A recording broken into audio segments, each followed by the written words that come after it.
Meta f'Awwissu tas-sena l-oħra kien qiegħed jinawgura uffiċċju distrattwali tal-Enna Malta fil-Musta, Tonio Fenek kien ħabbar li aktar tard dik is-sena kienu se jinfetħu l-uffiċini l-ġodda tal-Arms Limited fil-Bla tal-Bajda. Dan bl-iskop li jkun aktar ċentrali għall-pubbliku.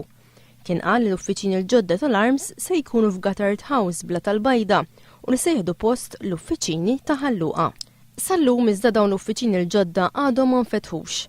Meta ftit tal-ġematilu fil-Parlament kien qiegħed iwieġeb għal mistoqsijiet tal-Whip Parlamentari Laburista Joe Mizzi, Tonio Fenek iżda qal li x-xogħol fuq l-uffiċini l-ġodda tal-Arms għaddej kif ppjanat.